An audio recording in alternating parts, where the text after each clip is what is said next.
The food is amazing, tapa style. Mm-hmm. But when it comes to the bourbons, they got everything you can think of. From double, if you want to go to high end, they got the Pappies and Double Eagle, very rare, but they do a lot of barrel picks. And he's one of the few people that I trust to do a good barrel pick. You know, that's not always the quality. He has the same palate as me. I like the sweeter finishes, a lot of vanilla and caramel.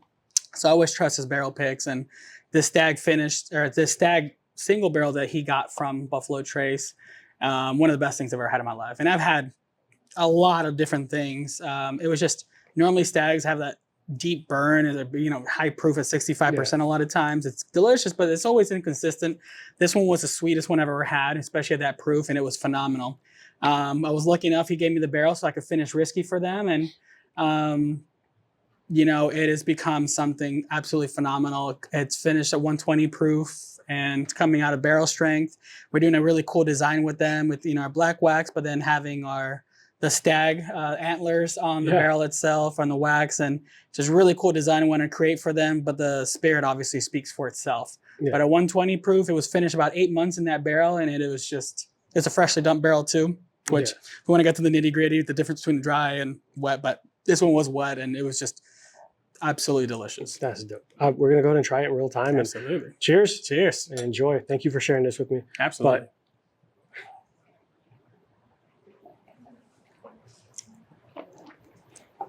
That's way fucking sweeter than I expected.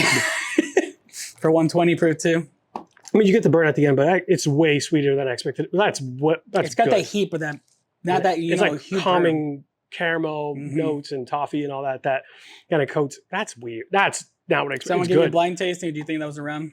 No, that's exactly what I was about to say. I'm like, that's weird because I see the bottle. Mm-hmm. It says rum on there. We are at a craft rum distillery, mm-hmm. and that does not taste like rum. That tastes like I just straight up poured a whiskey from my house and enjoyed that. So, and that's the thing about it. It's just there's a lot of beautiful things you can do with rum, like bourbon.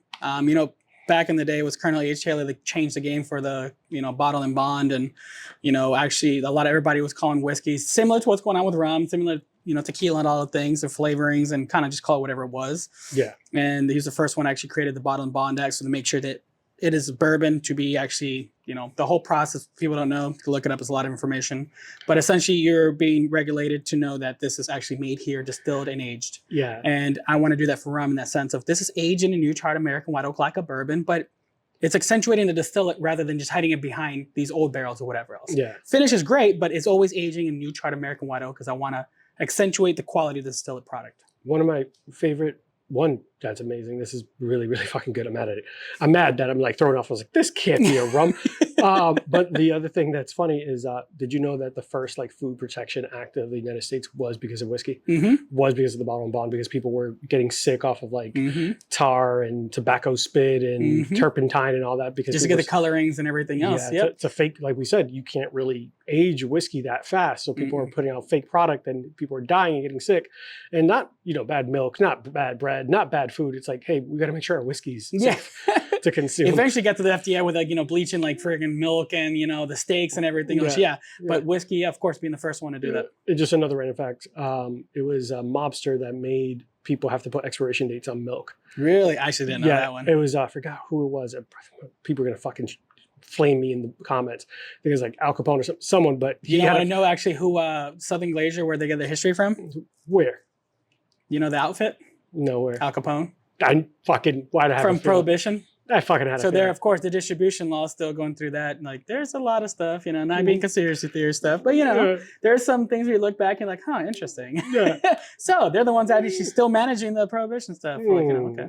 But the milk, it was like a family member of his got sick. Okay. So he went to the government. He's like, what the fuck? We got to make sure that this is regulated. No one could get sick. I lost a family. It was something like that.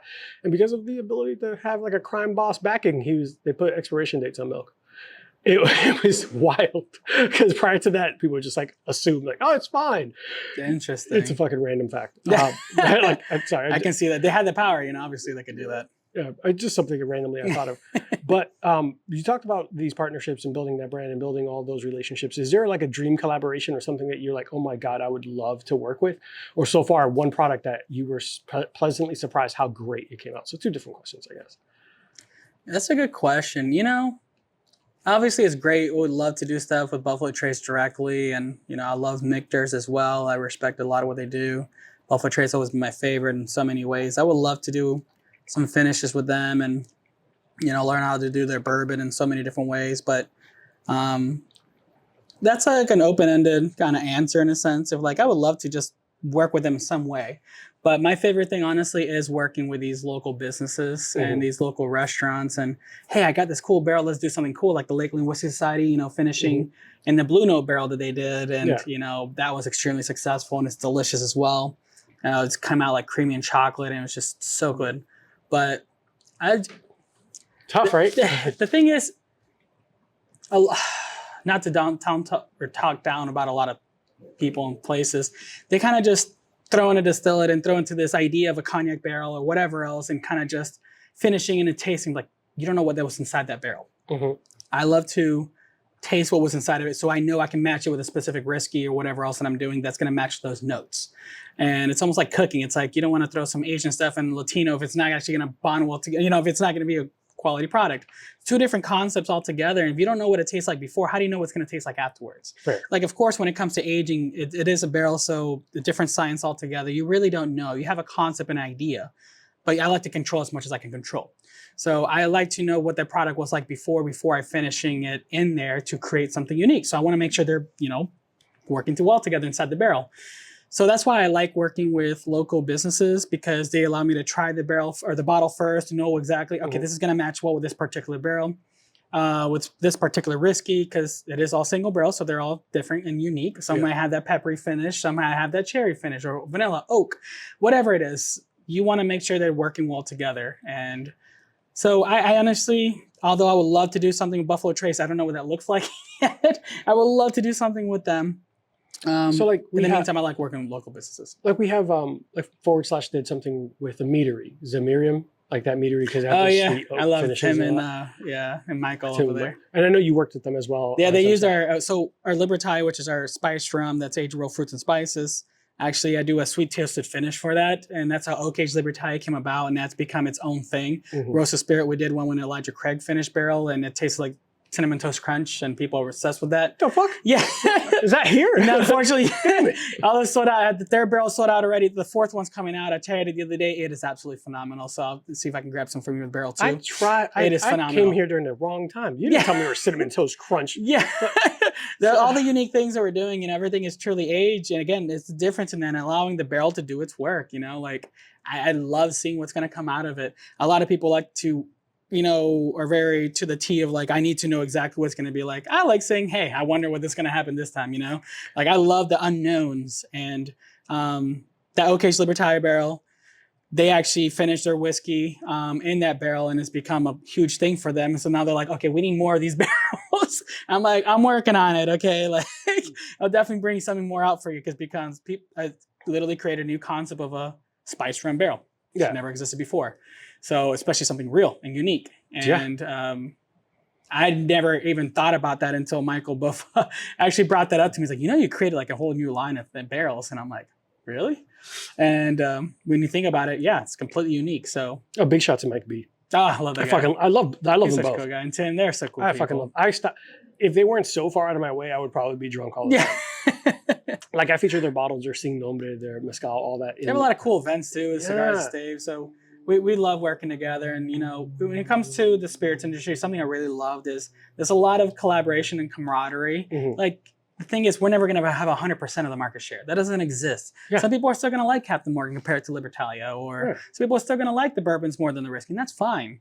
But you're not creating it for together, everyone. But it's not, and that's the thing. It's like we like working with them because we can create unique things together, and it's fun. Like they're obviously in a different section, in a different area. They have a different vision of how they want their business to go compared to ours, but with a lot of cool things working together, with a lot of collaboration. I love working with people like that. Yeah, I think that's we talked about it earlier.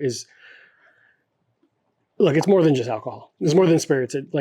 Yes, there's relationships. There's relationships, it's history, there's stories, there's passion, there's just that dynamic. Like we always talk about having that feel of like we're sitting around a table just talking about what life and how we got here and all that. Everyone's got such a unique life, and I love learning about that. And it's like I said to Alex, it's like those are the three the three universal languages: food, music, and alcohol. Like wherever you are, someone's enjoying one of those three. So like, so listening to Mark Anthony over there in Germany right now, you know, like how he actually has a killing in fucking Europe. He actually really does. European people love Mark Anthony, which is funny. So yeah, it's great to see everything that you guys have been doing, and like and then you expanded to this lounge. Like I know we talked really briefly about creating this space, did it feel like this just makes sense, or was this something like a quiet passion? So the laws changed, which we're talking about the business aspect of it. Because it's obviously still a business. Yeah. The laws changed about 2 years ago, which allowed us to start selling cocktails in our lounge. Allowed us sell bottles and cocktails at, events that had our licenses and stuff. So before that, it was prohibition laws, literally from like 1930s, whatever. Nothing had changed in Florida. So only people can buy 6 bottles per person per year, things like that, and no tastings anywhere. It was completely restrictive, and I think it was bipartisan. It's not politics, but in both Republicans, Democrats, it's all like when it comes to the craft space, make sure that craft distilleries are getting taxed less compared to the massive corporations. Which makes sense. And allowing us to actually expand our businesses. And I think they did a really good job here in Florida of being able to, I know San Augustine Distillery was one of the people that spearheaded that. So we appreciate those people working. We just came at the right time for that aspect, being younger compared to them. But it allows us to start actually able to expose our product and spirits to other people just in this location. Yeah. Which every state is completely different when it comes to laws of what you can and can't do from a distillery. Beer and wine, it completely on a different level compared to spirits. We are still very constricted in so many ways, but allowed us to have these cocktail lounge. And how I want rum to be seen, especially our rum, it's completely different than when it's been seen before. So one of the things I always tell the guys when they first start working here, females as well, it's there's some rum and Coke. The customer's not always right in the sense of like, I've got your back. We're doing something integrity based. We're not just here to sell ourselves. Yeah. And we want to make sure that we are being respected in that same way. And the same way we're doing our spirits, I want to make sure our employees are respected in the same way too. But sure, can you make the stuff in a tiki? Absolutely. But why? That's not what I want them to be seen as. It's not just a rum and Coke. It's, being able to do an old fashioned with this is absolutely phenomenal, especially the different ways we can do that. Oh, I had some of them. I had one. It's ridiculous. We're known for our old fashions and our espresso martinis and dirty martinis. The thing is, you have all these different cocktail concepts, but it's all rum and nobody could ever tell the difference.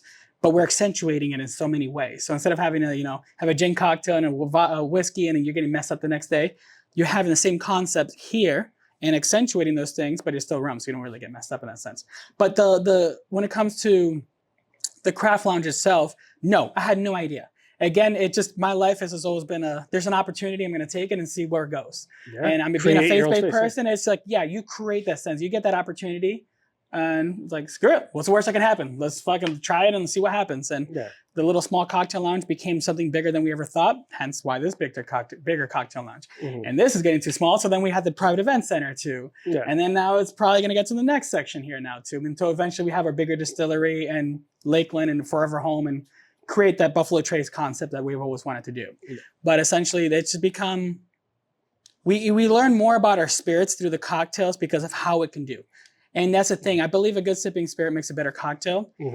But again, I just want to make a good sipping spirit. I never knew or ever dreamt that these spirits could do so many things in cocktails. Yeah. Until we had a talented mixologist in Alex, who comes from that background, who took this and really made something completely new.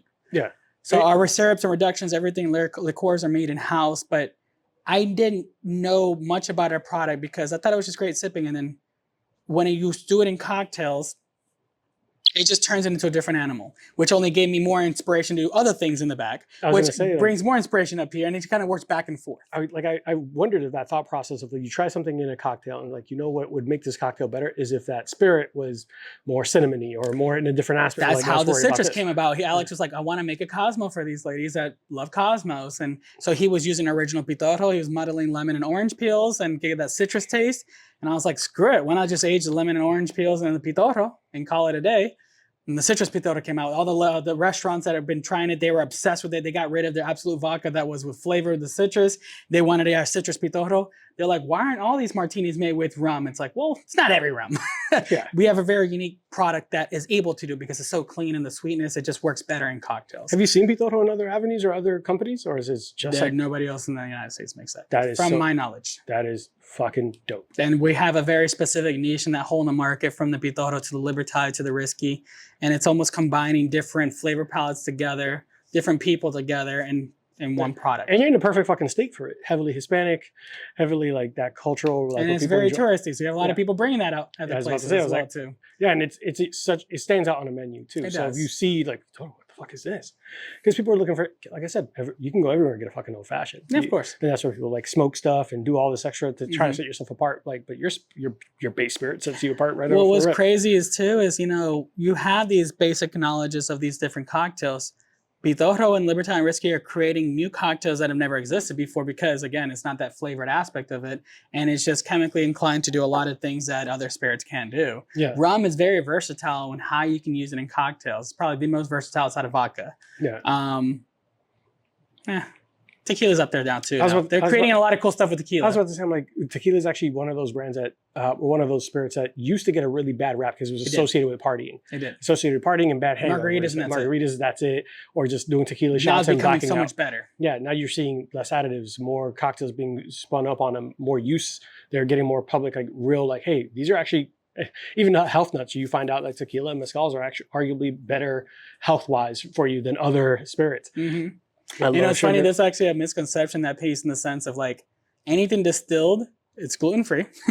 It's no like non-GMO. There's a lot of stuff from like, no, anything coming off the still is technically all these things that they use marketing-wise. Yeah. But just because it's dark, it's the same calorie count as a vodka. Yeah. Like a whiskey and whatever else. When you start getting to the flavorings, that's when you get the messed up. That's where you get the sugar. That's when you get those health products. Yeah. But anything that's truly distilled and aged, it's the same as a vodka. Oh, yeah. And a tequila. Yeah. It's all marketing and branding. Exactly. Like you say, like, oh, if you're trying to watch it, skinny girl vodka, blah, blah. It's like, well. Like, bro, like, it's the same distiller. What are you talking about? Same stuff. Like, I guess if you look, just don't get anything with artificial colors and flavors. Like, and I guess we'll get the same calorie count. Exactly. Also, I'm not shitting on anyone who drinks vodka. Do what you want. I mean, you grow up one day. But just to understand the difference in that sense, too. Like, have that knowledge of saying, hey, anything coming off the still is the exact same thing. Whether it's whiskey, vodka, gin, just because it comes from sugar cane doesn't make it sugary at all. Yeah. Anything that becomes a distillate, for people that don't know, you need those sugars, fermentable sugars that the yeast uses to convert it to alcohol. It's just a specific type of sugar, has a specific taste to it, and yeast has a lot to play into that as well too. Not to get too nerdy in that aspect, but essentially, I told you I'm a nerd. I don't know why you. Why are you apologizing for what I enjoy? Some people are like, look at me with like a dumb face. I'm like, okay, I gotta stop here. Listen, there's one thing you should know. I think that everyone universally will tell you, like a good conversation and good getting to know someone. If you're passionate about it, you be talking about Excel spreadsheets. I'm going to be enthralled in what you're talking about because the passion comes through. It's interesting. It's something I'm not. So I am a novice in I know the general knowledge. I know all the basics of it. That's our ADHD. We know a little bit about everything, right? Yeah, basically. Yeah. Right. And because of the nature of the show, I know more about whiskey and some spirits and rums because I've done the research and because I've had to learn because it's interesting and I've just dug into it. Right. But a lot of our listeners are finding out for the first time and learning some of this. So it's those fermentable sugars. Yeah. Everything has sugars, even your vodka. What vodka is a neutral spirit. So whether it's sugarcane, potato, whiskey, whatever the hell it is, you distill it at 95%, it becomes a neutral spirit. You redistill that, it becomes a vodka. Vodka is just literally nothing in a sense. It's just a clean spirit and that's it. Yep. Gin is an herby vodka. You throw in, it's a neutral spirit and those vapors eventually go through a gin basket that has a bunch of herbs. It's just an herby vodka. Yeah. But they all come from sugar. Yep. That's how sugar is converted into alcohol when it comes to chemistry. And that distilled, so everything off the still is the same exact thing. You get the color, the taste, and smell from the aging aspect in the barrel or how we age it with our fruits and so forth or herbs. But there is no sugar in there unless you have a synthetic product, which is what we're going against. Yeah. And that's what you get those calories from. Yeah. And you could even taste it immediately when you have those kind of spirits and you have those liqueurs. You just feel it. Yeah. It's just a chemical, like eating something, fresh, farm fresh compared to that. There was this whole TikTok trend where people were pouring tequila on their hands and rubbing it. They said you could feel if there's an additive because it gets a different texture, almost stickiness. I'm like, that doesn't make sense. I never tried it, but even if there's any truth in that, that speaks to even how the moment you take in a spirit, you're like, this is. I have a lot of skepticism to that. A lot of TikTok stuff is just fake, but oh no, I don't disagree. I don't think you can physically feel the difference in the chemistry in that aspect. Because there's still like coming from the sugars and stuff, like this viscosity of this rum right here. That's because of the feel, it's completely different than typical ethanol that actually just evaporates immediately. Like doesn't mean there was additives in there. Oh no, 100%. So. I just thought that was their like whole thing where like they were trying to prove a point. I'm like, I don't. First of all, I'm not pouring tequila. Like when they did the Brita thing or whatever through it. Yeah, I was to triple distill it again. I was like, what are you doing? Filtering at some. I actually got that question one time. Oh my god, and not to insult somebody, but I was going through the distillation process, and someone's like, "Oh, so it's like a Brita," and I'm like, "What?" I can't. My emotions are my sleeves. I can't hide my face. I just have that inability, I guess. I've gotten in trouble for that more than once. Talking about. I was just like, oh my god. That's when I quit the tour. I was like, this is gonna be a quick tour. And he's like, oh, it's because it's like filter. And I'm like, distilling and filtering completely different. Oh my god. Do you not listen to anything I just said? Man, there have been the emotion on your sleeve and being able to tell immediately. That's part of the reason why when I do video conference calls, my camera's not on because someone will say something. Your head. Someone will say something dumb, and I'm just like, "The fuck did you do?" God, how are you alive? Like, you're the reason why there's warning labels on everything. Literally, I feel like a piece of shit because it's like Prop 65. Like you have to like in California, like that's one of the things I'm working on in Kentucky. But Prop 65 is like to warn anything that can potentially cause cancer. They have in Disneyland, they had asphalt as potential cancers. You have to eat asphalt for like 30 years every single day for the potential to have cancer. I'm like, but people are like that apparently. So people are eating asphalt. I said this to someone. The reason why there's warning labels on certain things is because someone did that. The thing they're warning you against, someone did it. They're like, no, it's like the reason why they say take Pop-Tarts out of package before you put them in the toaster is because someone threw that bitch in there thinking this is how they heat up so fast. God, stupid people are stupid. So many or like, don't microwave it in this aluminum package. You asshole. Like, there's a lot of things where you're just like, it's like the kid that got rid of recess because they ruined it for everybody because they did something stupid. And you're like, damn, dude, it's like for everybody now. Yeah, I remember when we used to do this. Why can't we? Because Jimmy. Yeah, Jimmy over there fucked everything up Jimmy's for everybody. Dumbass. Like, God, I got stupid. Chewing on rocks. Like, Jimmy. Like, seriously, bro. Like, come on. What the fuck is your problem? But it is funny because it's so much truth in that because you'll hear all these trends and or misconceptions and misinformation that just becomes like common, like, oh, this feels like common knowledge. Like people dying from eating Tide Pods. Like, how do you should know that you shouldn't be doing that. Like, I didn't go to school to learn that I shouldn't do that. When someone's like, if you microwave your phone, it'll charge it faster. And you saw the amount of people that are like, I can't believe you had me do this. I can't believe you thought that was a thing. I think, come on. Like, that's why comedy's dead in what is your ways. problem? Like, why are you microwaving phones? Like, I remember multiple times I would watch stuff. I was like, no, this is the dumbest. No one should do this. No one's doing this, right? No one's really doing this. Like, people are like, oh, we're doing the cinnamon challenge. Why are you eating a spoonful of cinnamon, you dumb fuck? People are fucking stupid. I mean, yeah, clicky, and you're trying to get famous off of shit. But even attention, everything's about the attention. Yeah, and again, it goes back to like a proper spirit of we're not going for the attention. It's not about the celebrity stuff. It's about creating something quality because we care about it. Yeah. Compared to just going the social norm. It's like I don't care less about that. I don't have TikTok and all that bullshit. Like I don't give a fuck about that shit. I care about creating something unique, and if somebody doesn't like it, I really don't give a shit because 9 times out of 10, these people absolutely are obsessed with it because the quality and the spirit, what we're doing here, it matters. And when people have cocktails here, they're like, no, rum or whatever else, and they try to like, I've never had rum like that. It's like, this is how rum should be. Yeah. And that's what we're creating. And as you're trying right now. Yeah. And I'm telling you right now, I'm still mad that I'm like, this can't be rum. He's lying. He's not telling me the truth. I do want to get a shirt that says, I can't believe it's not whiskey. Yeah. I will. We can make that. You want to do a brand partnership? Absolutely. That would be amazing, actually. We'll make a fucking shirt that says, I can't believe there's not whiskey. Dash Bourbon Bullshit. I'm down for that. I will make that. I will get that fucking commission. You know how many people will actually love that shit right now? We will fucking throw that in there. Bring the fucking, it contains alcohol, hats and shirts. Fucking make it a thing. I don't give a damn. I'm always up for, I mean, that's just who I am. I love working with people and just creating stuff. Like, I think one of my good friends here, Steve Vera, he actually creates Legato tequila. If you haven't tried it, it's phenomenal. No additive. I love Fortaleza. I think it puts even Fortaleza to bed. It is delicious. That's a high regard. And I love Fortaleza. And I don't know love your Still friend. Strength. I don't know your friend. But No. Fortaleza is... And I don't blow smoke. People know me. I am not... I love... This is bourbon bullshit, but I do not bullshit thing. If I don't like it, I'm going to tell you straight up. It's a piece of shit. Yeah. I am very transparent to a fault. I told you that when I walked in. I was like, I looked up... Before I worked with you, I had to do my research because I at some point have to be honest about your product. Oh, yeah. And that would be shitty to be like, hey, I really like Christopher, but this product's shit. Yeah. like that's the reality of it. And the product sells itself. Like, wait, I had that confidence there. Yeah. That tequila is phenomenal. But he has always said, 100% is 0-0. Like, I love working with people, even in small amounts, eat those roasters. So like Swan Brewing, amazing brewery here in Lakeland. They use our barrels to age their beer in there. And we love collaborating with people. It's just so much fun. That's why I love to collaborate because this shit is awesome. It's so much fun. Passion. I like that. And that's one of the things was one of the end goals for this show. Like we're now about to hit our 1 year. Cool. The first 25 episodes of figuring it out. Figuring out your niche, figuring out what you're trying to do, and just trying to develop that brand as you grow. Because if I wait till something's perfect, you're never going to do it, right? Never. You got to take those steps. You got to make those errors. I'm not afraid of failure because it's like, fuck it, what's the worst that could happen? Like, not doing anything is probably the worst that could happen. Yeah, exactly. The potential never being explored is the worst thing you could do and waste that time. So as we kept going, I realized I'm really enjoying the talking to the dude behind the bar, working with the locals and supporting local businesses, industries, creatives, creators, all that.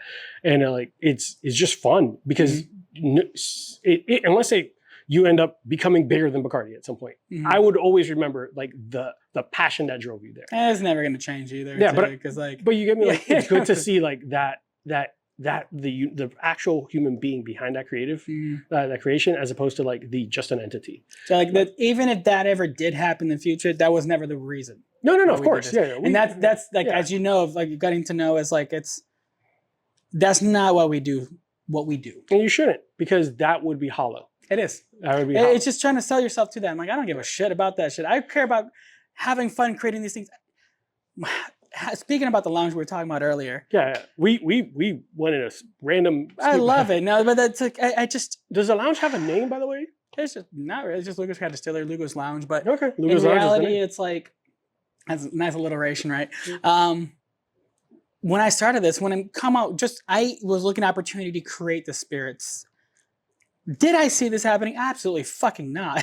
Did I see us being in an NFL stadium? Absolutely fucking not. I had no vision of that. I'm very faith-based. People always know that. I'm God had a hand in everything. And my parents had no reason to trust me. I just kept saying, I have a good feeling about this. For no fucking reason whatsoever. I just always had a good feeling.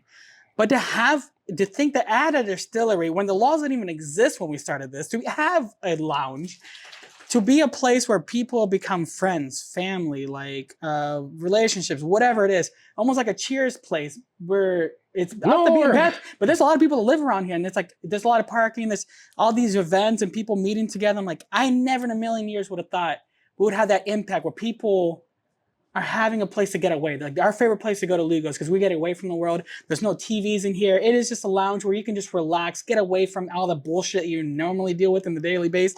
You talk to Alex, Arden, or James, or us, and it's just, we'll show you the cool stuff, our regulars. I have a barrel club as well, too, that we do a lot of cool stuff with. But it's just the passion and how they care and how they grow. Did I ever envision this? Absolutely. How can you envision that? No. When you start something, you're man, this is an opportunity. I feel like this is really great. That's where I was.